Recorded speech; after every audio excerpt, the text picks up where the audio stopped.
Everyone has stated that they are in favor of women's reservation. We welcome this constitutional amendment.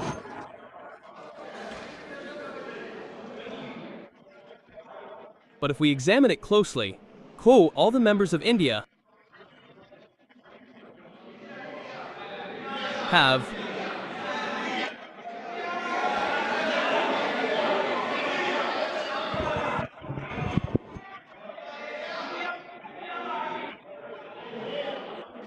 clearly opposed women's reservation using ifs, buts, ifs, buts.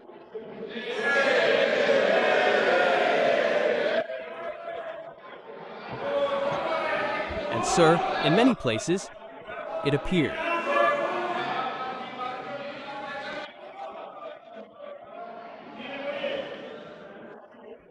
that the opposition was directed at our implementation method rather than our perspective. However, through this House, I want to make it clear to the people of the country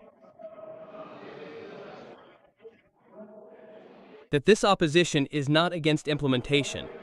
It is only and only against women's reservation.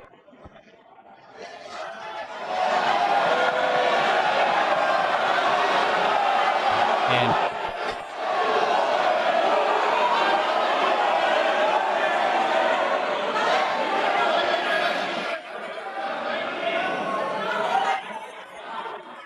sir, when I say this, it is my responsibility to convince this House that this opposition is not against the methods. It is against the substance of the bill that women's reservation is opposed.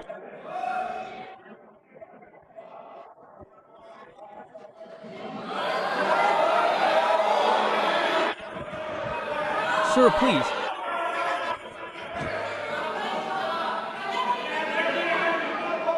Be patient. Akhilesh ji, please explain. Sir, I want to clarify the purpose of these three bills.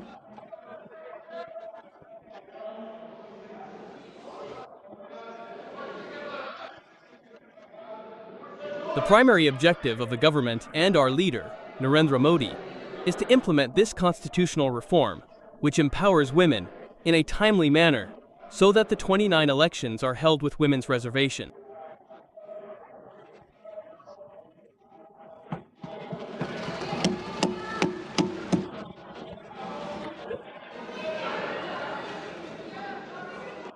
Its second objective is to implement the principle of one person, one vote, one value, laid down as the foundation of our democracy by our Constituent Assembly.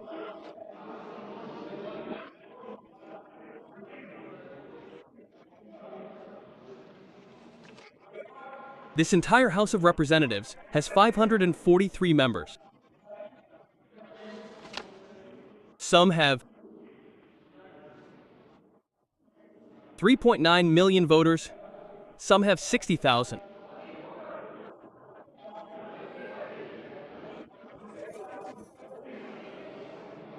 Many seats, frozen in the 1970s, have grown so large since then that an MP can't even face their voters, wondering how they can handle such a large population.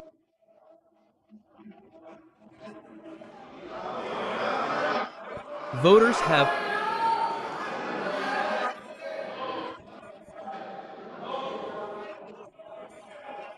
expectations, problems, and they want to approach and meet their MPs to resolve them.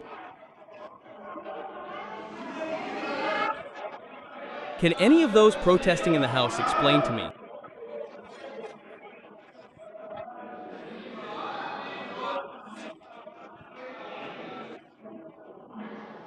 how a member of Parliament, whose constituency has 3.9 million voters, should discharge their responsibilities as an MP?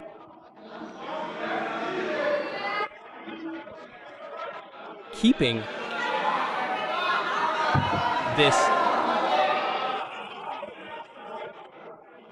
in mind, our Constitution has periodically provided for delimitation.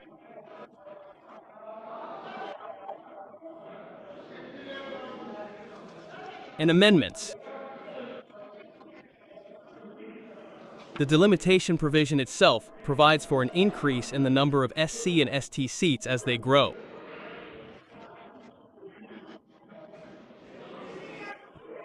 So, in a way, those opposing delimitation are opposing the increase in SC and ST seats. Keep this in mind.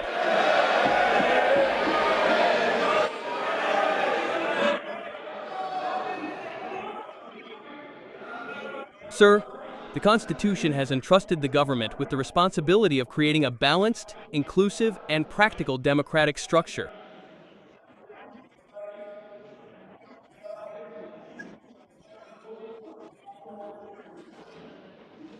Currently, this responsibility has been entrusted to Narendra Modi's government. He doesn't like it, but the people of the country decide. It's not a dynastic process. They elect them, maintaining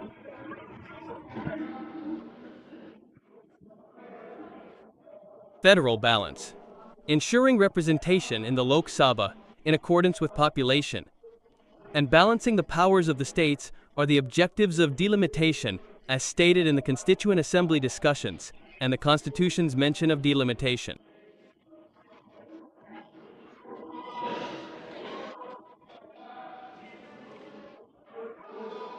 Furthermore, new geographical, administrative realities, urbanization, increased connectivity by roads, highways, and rail, and new districts must be taken into account in delimitation.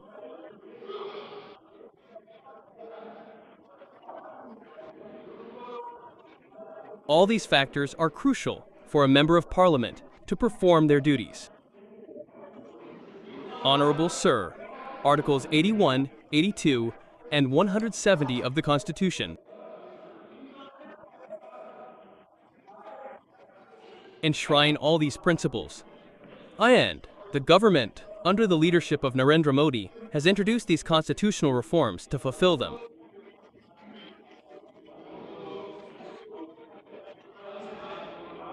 Women's empowerment stems from the responsibility of ensuring equal representation and building a balanced federal structure.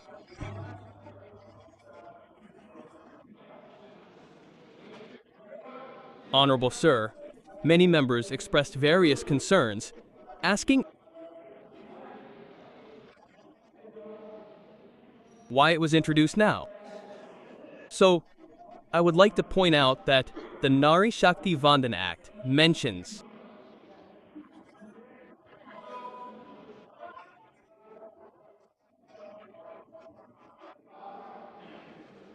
ensuring reservation for women in the census conducted after 2026. Now, many members have asked why you mention this when introducing the bill.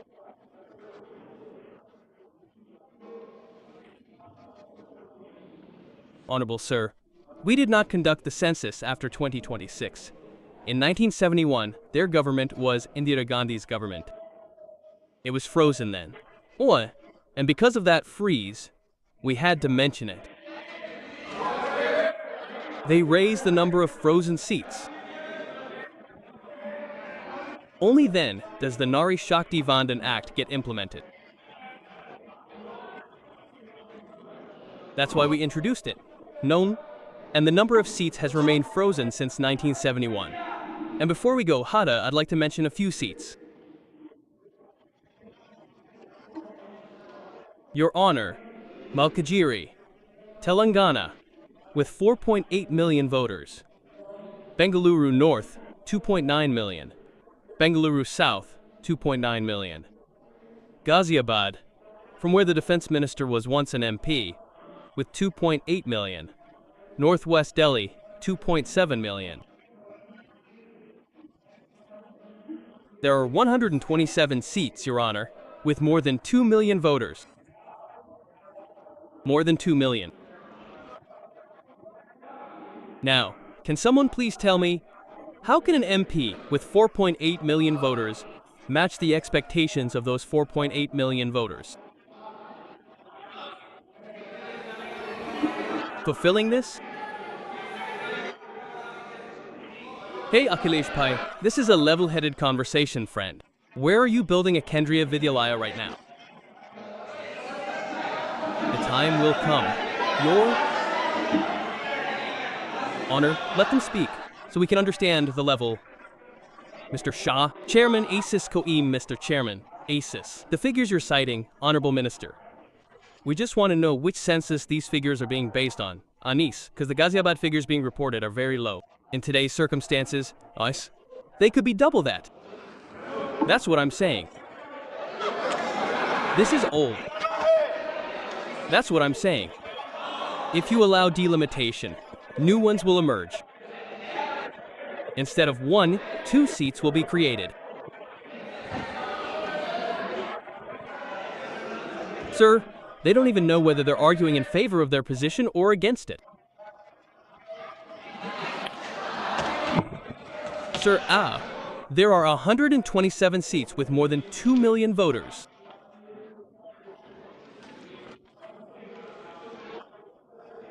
This completely violates the principle of one person, one vote, one value. In some places, a group of 4.5 million voters has one representative, and in others, a group of 600,000 voters has one representative. So, Ned, the value of the vote, which should be equal has not been achieved. Sir, I assure you that if these people cooperate with delimitation, they will trust us and allow delimitation.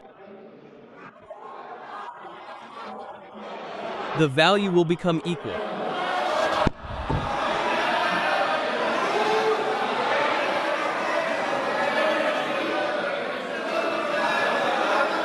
Sir?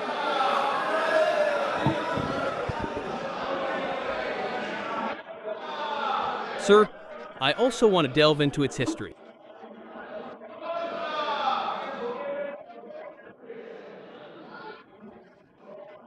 First, in 1972, the government of then Prime Minister Indira Gandhi introduced the delimitation bill, increasing the number of seats from 500 to 545, and then freezing it.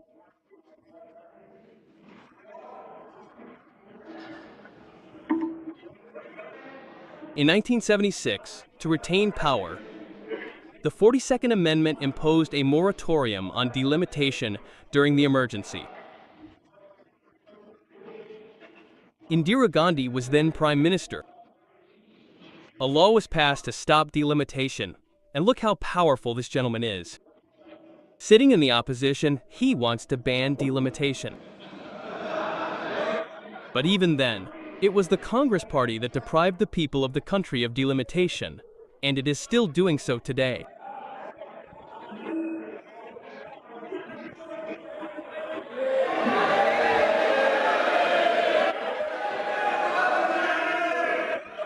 Sir Ta, the 84th Amendment was passed in 2001, freezing the number of seats until 2026.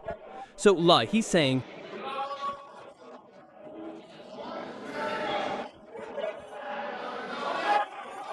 where the 2026 mark came from in the Nari Shakti Vandan Act.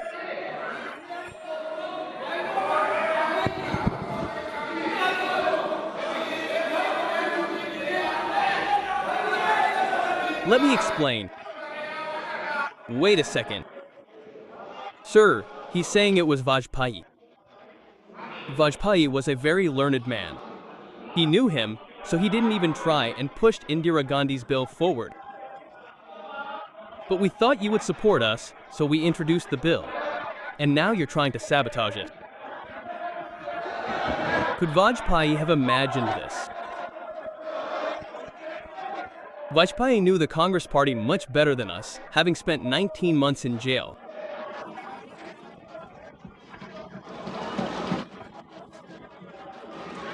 His Excellency, he knew it very well, and the 84th Amendment froze it until 26, and for 50 years from 1976.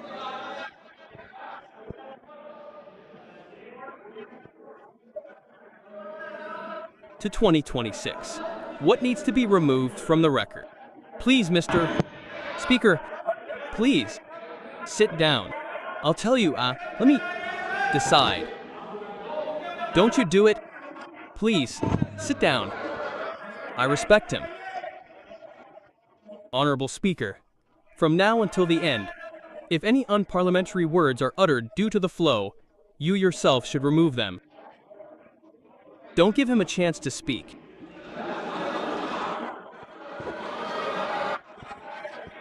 His Excellency, for 50 years, from 1976 to 2026, the people of the country did not receive representation proportionate to their population.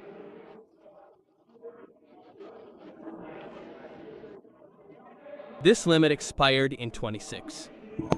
Now, after the limit expires in 26, if delimitation is implemented, the delimitation cannot end before 29.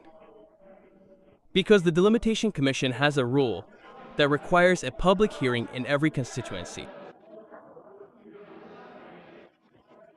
So public hearings for 543 constituencies can't be held between the 26th and the 29th, and census data can't be released until the 27th. So naturally, if we want to conduct the 29th elections in accordance with the spirit of the Nari Shakti Vandan Act. If we want to give 33% reservation to 50% of the voters of this country in this great house, then it will have to be introduced now. Those who are asking why it's being introduced now, I'm explaining the entire matter. While I agree, they understand. But sir, there's a saying.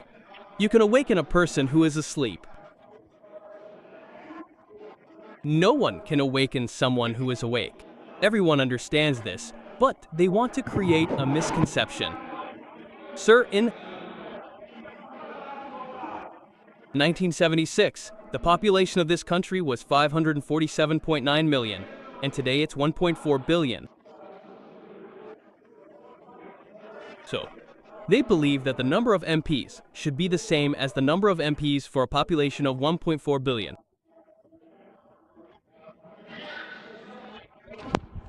Sir, what arguments were given that everyone will get to speak? They won't get a chance for a zero-over. Sir, it's the government's responsibility. If the number of members in the House increases, the government will also increase the number of days in the House. And sir, you are very kind. You give everyone a chance for a zero-over until 12 midnight. And there's a third way, sir. The third way is that if Rahul Gandhi also stops the time currently being wasted due to his approach, everyone will automatically get time to speak.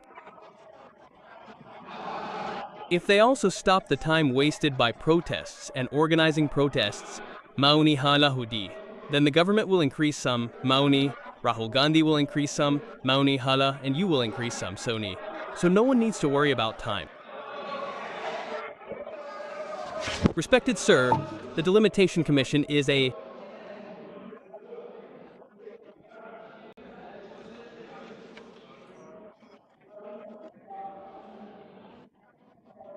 constitutional right for every voter to receive equal representation, and after a 120% increase, that will never be equal. I want to cite the example of Tamil Nadu. Sir, Tamil Nadu has 39 seats.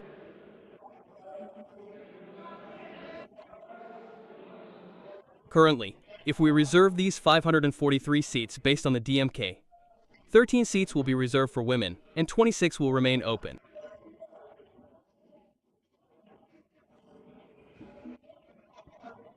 If we do so, based on the 2011 census, Tamil Nadu's seats will be reduced by 6. But we are not doing that. We are increasing the reservation by 50% for every state. What will happen if no one's pro-draft is made?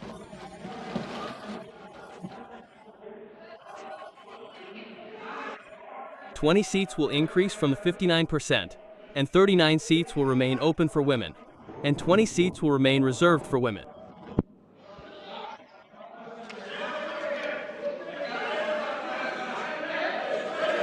Respected sir, the minister had said that he would tell us more in the reply. Where has it ended yet? You too, through Rahul ji, decide the order in which I will speak. There should be no objection to submitting the request. Otherwise, there is no objection. I will submit an even better application. Don't worry. And sir, some members raised the question of why the census wasn't conducted on time. Sir, everyone knows that the census was supposed to be conducted in 2021, and in 2021, the biggest pandemic of this century, the COVID crisis, struck. And due to the COVID crisis, the census couldn't be conducted. After the COVID crisis ended, it took the country a long time to recover from it. When the census began in 2024, some parties rightly demanded that the census be conducted based on caste. The government discussed with many parties, discussed with many caste groups, discussed with many social groups, Census, discussed with some governments and state governments, and later decided in 2025 that we would conduct a caste census.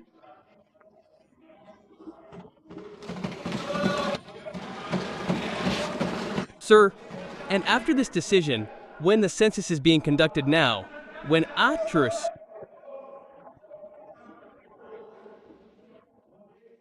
individuals are counted, a caste column will be included, and caste will also be counted.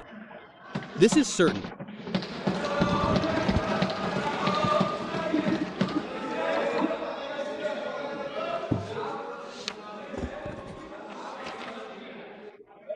Sir, I have studied the questionnaires for previous censuses conducted during the Congress Party's rule. When the building census was conducted, they not only didn't conduct a caste census, but they also didn't ask about religion or anything else. But when the individual census is conducted, all these questions arise. How educated are you? When were you born? What is your religion? Now they will also ask, what is your caste? No one needs to doubt this. Narendra Modi, with his visionary foresight, recognized you and passed a cabinet resolution regarding the caste census. So why should there be any confusion in this? Piyush? Bhai, why are you expecting any confusion? Yeti isn't demanding a census. He wants to confuse us. Now, poor Piyush Bhai is naive. He says, clap when we're announcing a caste census. Quote, he said, we won't clap, but we're doing it. They have nothing to do with the caste census. They have a business just sitting here, which isn't going to happen right now, brother. Sir, I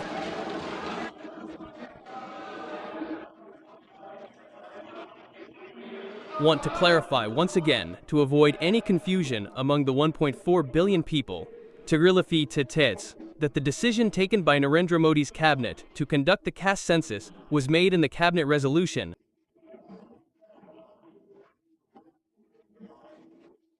which decided to conduct the caste census on the 26th.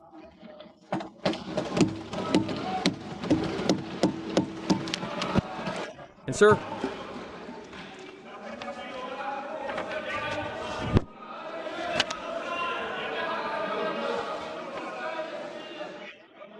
since this bill was introduced, the opposition has started spreading some misconceptions.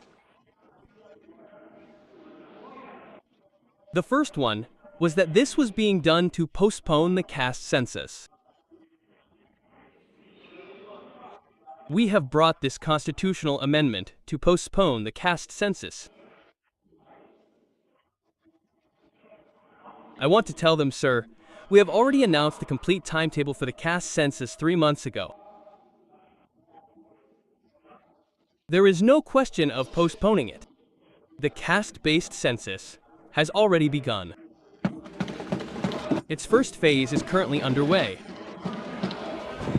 Then they started saying that injustice will be done to the South. Yesterday, I was a little worried that the North versus South narrative should not exist in the southern states even for a single night. I want to make it clear again. The southern states have as much right in this house as the northern states. Forget the South. Even the small UT of Lakshadweep has as much right as Uttar Pradesh, Gujarat, and Bihar. The country shouldn't be fragmented by this narrative of North and South. We should rise above it. What they're trying to say is that every person sitting in this house thinks about which state they come from. Your Excellency, when we take an oath, we do so with our hearts. Those who took the oath with the Constitution in their hands want to create a distinction between North and South. We won't let that happen. Your Excellency, every member who takes an oath here takes an oath to keep India intact. They swear for the welfare of all of India. They don't swear on their own constituency, their state, their religion, or their caste. And what narrative have they spread? Do they believe this narrative will increase their popularity? Will they turn gray? Or will they be unable to sit? They couldn't. You can't gain power by creating divisions within the country.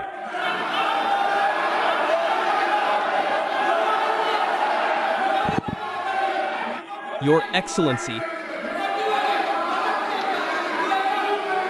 please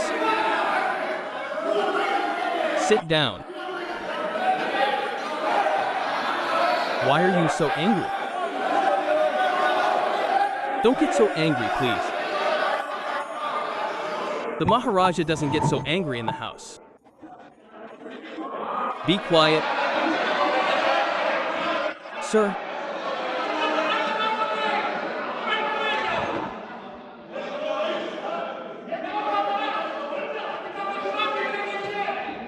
Sir? Sir, do you want to speak loudly? I'll sit down. Speak. Come on. No, let him speak. Please, no, ye.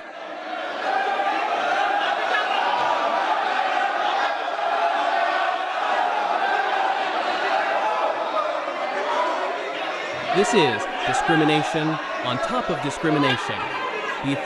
Discrimination on top of discrimination.